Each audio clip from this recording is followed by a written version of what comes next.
我们在交易过程中都会遇到一个问题，那就是交易亏损。这会导致我们亏损掉辛苦赚取的收益，连续的亏损更会直接扰乱我们原本的交易计划，导致我们的本金承受更大的损失。那么，如何避免交易亏损，从而像滚雪球一样一直累积本金呢？要搞懂这一点，我们先必须明白为什么我们会导致交易亏损。通常情况下，交易亏损是因为我们违反了市场的方向，做出了错误的选择，从而蒙受损失。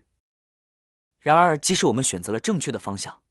也可能因为仓位杠杆过高或担心受怕，被提前清理出局。所以，亏损的本质来自于我们无法对待市场的变化做出正确的预判。因为交易的胜率不可控，我们不得不为错误承受代价。这也正是多数交易者的难题，因为谁都没办法准确地预测每一次市场变化。但我有一个方法让你的风险可控，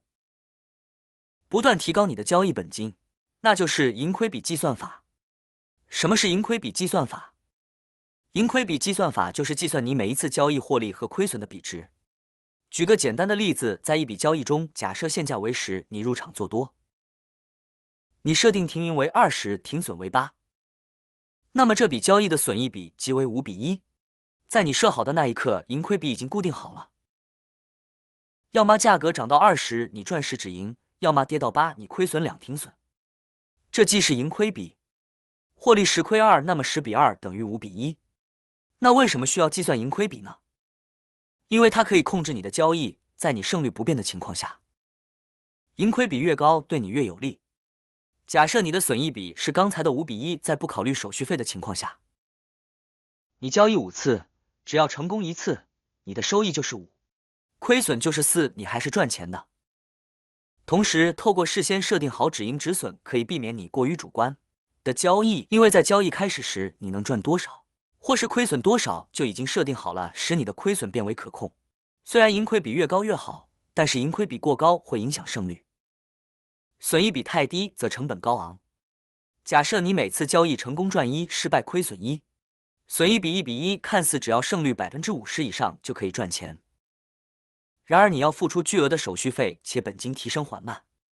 如何做到最佳盈亏比？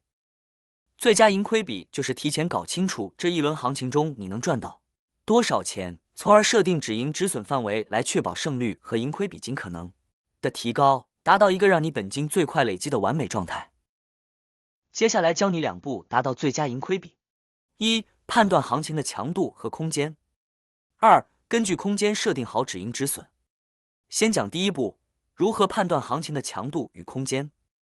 判断行情的空间和强度，我使用的方法是BOO线。BOO线作为路径型指标，正好满足上述特点，同时具备支撑压力与趋势判断，可以完成我们计算盈亏比的要求。以下讲解使用方法，先说如何透过 BOO线判断损益比。空间 BOO线的空间是由 BOO线的上中下3条轨道距离决定的，同时 BOO线的开缩口状态也会决定 BOO线的空间。当 BOO线开口时，获利空间较大；当 BOO线缩口时，获利空间较小。具体的 BOO线损益比空间有以下2种：一、震荡阶段，此时 BOO线的盈亏比空间为 BOO线的下轨到上轨的空间；二、上涨或下跌阶段，上涨阶段 BOO线的损益比空间为 BOO线的中轨到上轨；下跌阶段 BOO线的损益比空间为 BOO线的中轨到下轨。所以我们在设定盈亏比的时候，通过 BOO线计算出当前位置我们入场的盈亏比。例如，我们在 BOO线上涨趋势回踩中轨的时候做多，那么我们的盈亏比就是这一段。如果我们在 BOO线的中轨附近做空，那么我们的盈亏比就是这一段。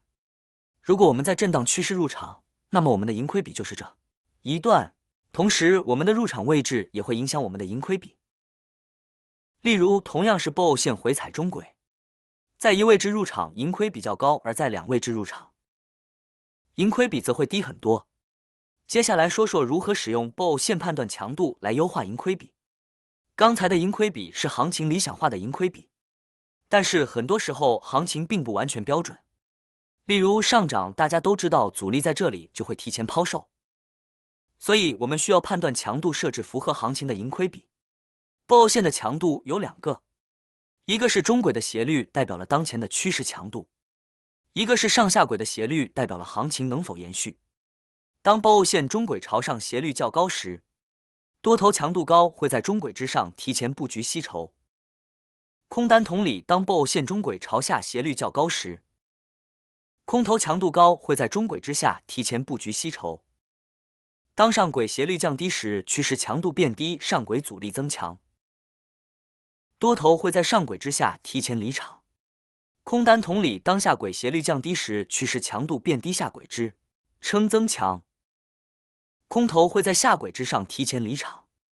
所以我们需要根据市场强度来设置盈亏比。当多头市场强度较强时，我们的可以设置为中轨之上到上轨之上；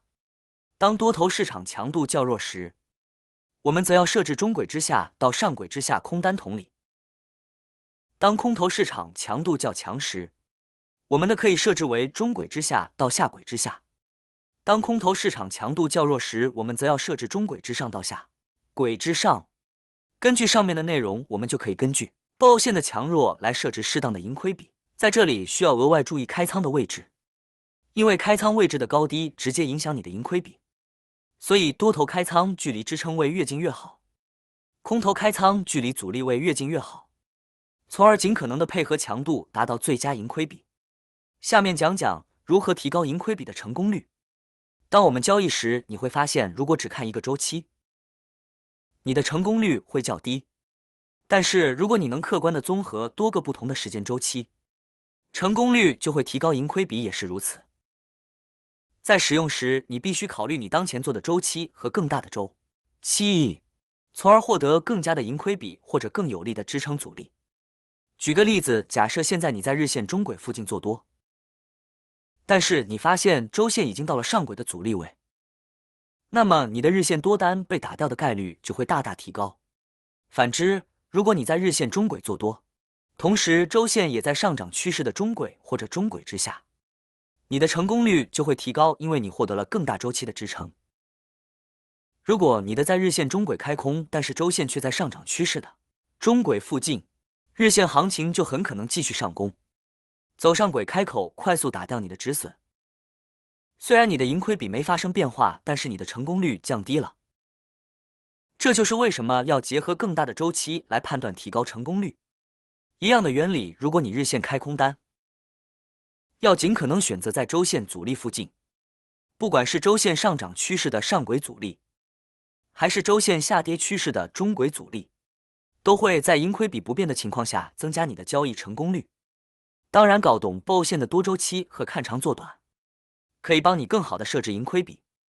总结一下，要想避免交易亏损：一、你要判断当前市场的强度；二、根据强度设好报线的盈亏比范围；三、考虑更多周期，提高交易成功率。简单3步骤即可避免频繁的亏损。这堂课就讲到这，记得订阅大帅的频道，点亮小铃铛，谢谢。